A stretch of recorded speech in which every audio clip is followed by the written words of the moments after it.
Hello parents, कैसे हो सब? बढ़िया। आज की वीडियो छोटी सी वीडियो होगी। इसमें अपन बात करेंगे जेनेटिक डिसऑर्डर्स के बारे में, बात करेंगे आनुवांशिक विकारों के बारे में अपन बात करने वाले हैं। ठीक बात है, चलो। तो आनुवांशिक विकार जो अपन यहाँ पर पढ़ेंगे वो दो प्रकार के हैं। एक है आपके मेंडेलियन डिसऑर्डर, एक आपके क्रोमोसोमल डिसऑर्डर। मेंडेलियन डिसऑर्डर को हिंदी में कहते हैं मेंडेलिय विकार, एक आपके क्रोमोसोमल डिसऑर्डर है। अब मेंडेलियन डिसऑर्डर है, इसके अंदर कौन कौन से आते हैं आपके? एक कलर ब्लाइंडनेस आ गया, हीमोफीलिया आ गया, सिकल सेल एनीमिया आ गया, फिनाइल कीटोन्यूरिया और थैलेसेमिया। ये 5 जो डिसऑर्डर हैं आपके, वो आएंगे आपके मेंडेलियन डिसऑर्डर के अंदर आएंगे। डायरेक्ट क्वेश्चन ऐसे ही पूछ लेगा कि मेंडेलियन डिसऑर्डर कौन कौन से हैं, तो याद होनी चाहिए आपको colour blindness, haemophilia, sickle cell anaemia, phenylketonuria और थैलेसेमिया। ये सारे क्या आपके मेंडेलियन डिसऑर्डर। वही मैं बात करूं क्रोमोसोमल डिसऑर्डर कौन कौन से हैं आपके, तो डाउन सिंड्रोम, क्लिनफेल्टर सिंड्रोम और टर्नर सिंड्रोम। ये बात तो क्लियर हो गई।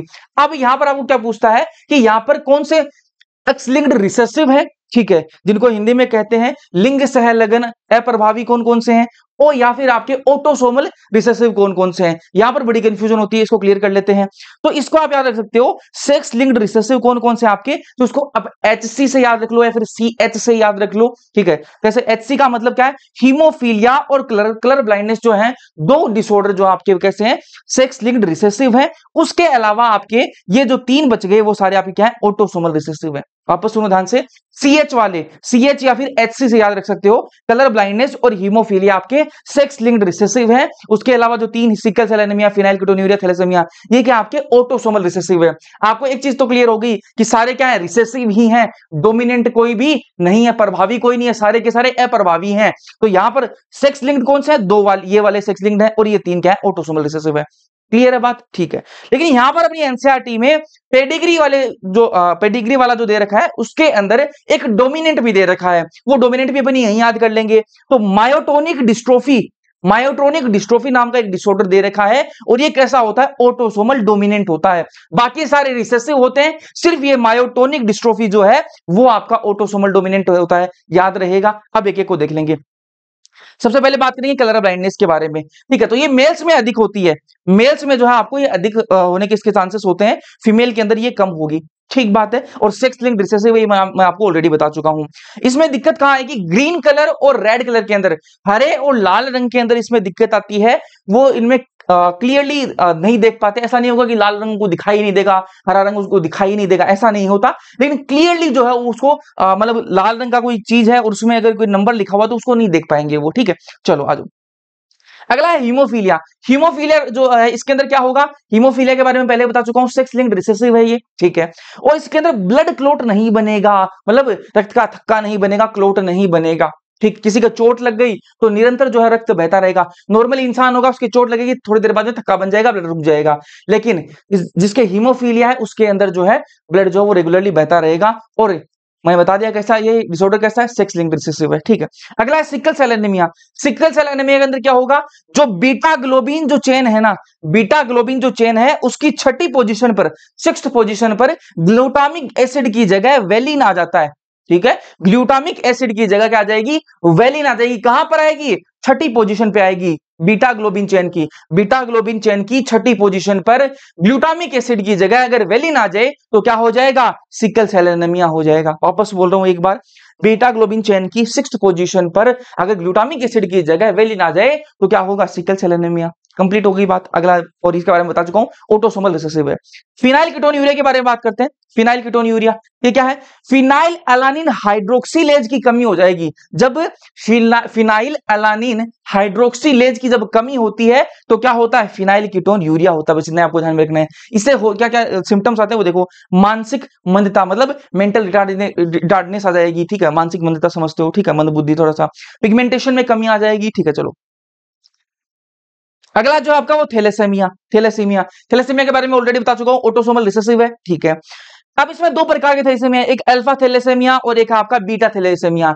अल्फा थैलेसेमिया कब होगा, जब क्रोमोसोम 16, ठीक है, क्रोमोसोम 16 के अंदर एक जीन है HbA1 और HbA2, ठीक है, HbA1 और HbA2 जीन है। कहां पर, आपके क्रोमोसोम नंबर 16। इसमें कोई दिक्कत आएगी तो होगा क्या, अल्फा थैलेसेमिया होगा। और बीटा थैलेसेमिया कब होगा, क्रोमोसोम 11 पर जीन है HbB। कौन सा जीन है, HbB जो जीन है उसकी वजह से क्या होगा आपका बीटा थैलेसीमिया। वापस एक बार समअप कर देते हैं। थैलेसीमिया दो प्रकार का है, अल्फा थैलेसीमिया और बीटा थैलेसीमिया। अल्फा थैलेसीमिया कब होगा? जब क्रोमोसोम नंबर 16 पर आपका जो HbA है, ठीक है, 1 2 इनमें कोई गड़बड़ आएगी, क्रोमोसोम नंबर 16 HbA, तब आपका होगा क्या? Alpha thalassaemia. और अगर क्रोमोसोम नंबर 11 HBV में कोई दिक्कत आई तो आपका क्या होगा? बीटा थैलेसीमिया हो जाएगा। ये आपके हो गए कौन से? आपके मेंडेलियन डिसऑर्डर हो गए। अब बात कर लेते हैं क्रोमोसोमल डिसऑर्डर। कौन से? पहला है down syndrome. Down syndrome, down syndrome के अंदर क्या होता है? जो आपका 21वां जो क्रोमोसोम है ना, 21वां क्रोमोसोम है, उसकी क्या हो जाएगी? ट्राइसोमी हो जाएगी। 2 कॉपी होती है, एक और कॉपी एक्स्ट्रा बन जाएगी यहां पर। कौन से क्रोमोसोम की? 21वें क्रोमोसोम की। याद रखना भाई, 21वें क्रोमोसोम की 3 कॉपी बन जाती है, तो कहते हैं 21st ट्राइसोमी कहते हैं इसको। त्रिसूत्रता बन जाएगी यहां पर, ठीक है।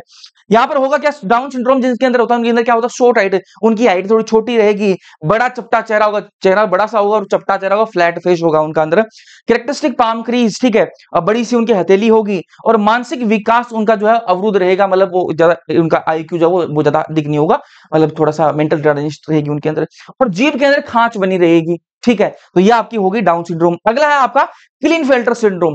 क्लीनफेल्टर सिंड्रोम के अंदर क्या होगा? ये मेल्स के अंदर होती है। क्लीनफेल्टर सिंड्रोम जो कहां होता है? मेल के अंदर होता है। इसके अंदर दिक्कत क्या आती है? 44 क्रोमोसोम प्लस XXY हो गया यहां पर। नॉर्मली कैसा मेल के अंदर क्या होता है? XY होता है, यहां पर एक X एक्स्ट्रा आ गया, और X जो क्रोमोसोम है वो क्या है? फीमेलनेस को बढ़ा देता है, ठीक है। एक X क्रोमोसोम एक्स्ट्रा आया है, मतलब ये क्या बढ़ा देगा? फीमेल के जो कैरेक्टर है वो यहां पर बढ़ाने वाला है, ठीक है। तो यहां पर क्या फीमेल के कैरेक्टर बढ़ जाएंगे, इसके अंदर मेल के अंदर फीमेल के कैरेक्टर बढ़ जाएंगे। कैसे? जो ऐसे मेल जिनके अंदर क्लीनफेल्टर सिंड्रोम होगा, उनके जो ब्रेस्ट है, ब्रेस्ट साइज बड़ी हो जाएगी, उसको कहेंगे गायनेकोमेस्टिया कहेंगे, इसके नीचे क्या कहते हैं? गायनेकोमेस्टिया कहते हैं। और ऐसे जो मेल होंगे वो कैसे होंगे? स्टेराइल मेल होंगे, ठीक है, बच्चे पैदा नहीं कर सकते वो। अगला है टर्नर सिंड्रोम। टर्नर सिंड्रोम के अंदर क्या होगा? ये फीमेल के अंदर होता है। क्या होता है? फीमेल के अंदर, ठीक है। वो मेल के अंदर था, ये फीमेल के अंदर। यहां पर क्या कंडीशन होगी? 44, ठीक है, प्लस XX। फीमेल के अंदर क्या होता है? XX। यहां पर क्या है? सिर्फ एक ही X है, एक तो क्या है? 0 है, O है, कोई मतलब X, एक X कम हो गया, मतलब फीमेल के कैरेक्टर कम हो गई, ठीक है। 2 X थे, मतलब फीमेल कैरेक्टर बराबर थे, अब क्या होगा? कम हो गए फीमेल कैरेक्टर। तो यहां पर क्या होगा? अंडा से जो क्या होगा? अल्पवर्धित होगा, मतलब जो ओवरी है, ठीक है, वो पूरी तरह से जो है ग्रोथ उसकी नहीं हो पाएगी, ठीक है। और ऐसी फीमेल कैसी होंगी? स्टेराइल होंगी। ऐसी फीमेल क्या होंगी? स्टेराइल, मतलब बच्चे पैदा नहीं कर पाएंगी, जिनके अंदर टर्नर सिंड्रोम होगा। उसके अलावा ऐसी फीमेल जो है, उनके जो द्वितीयक लैंगिक जो लक्षण है उनमें भी अभाव होगा। जैसे बात करें अपन, वो सारी फीमेल, जैसे ब्रेस्ट साइज है, ये सारी जो चीजें हैं, मतलब जो द्वितीयक जो लैंगिक जो आपके लक्षण है उनमें कमी रहेगी। तो ये आपके टर्नर सिंड्रोम, इतना ही है। ये आगे हो गई सारी जेनेटिक डिसऑर्डर। इतना पढ़ के चले जाना, क्वेश्चन इजी से बनेगा। ऑल द बेस्ट, ठीक है। और ये दो नोट्स आपको टेलीग्राम चैनल पे मिल जाएंगे, डिस्क्रिप्शन में लिंक दे रखा है, वहां से इनको देख सकते हो। ऐप का लिंक भी है, वहां पर भी आपको मिल जाएंगे, ठीक है। तो वीडियो पसंद आया लाइक कर देना, अपने दोस्तों तक शेयर कर देना। बाकी मिलते हैं अगले लेक्चर्स के अंदर, तब के लिए पढ़ते रहो।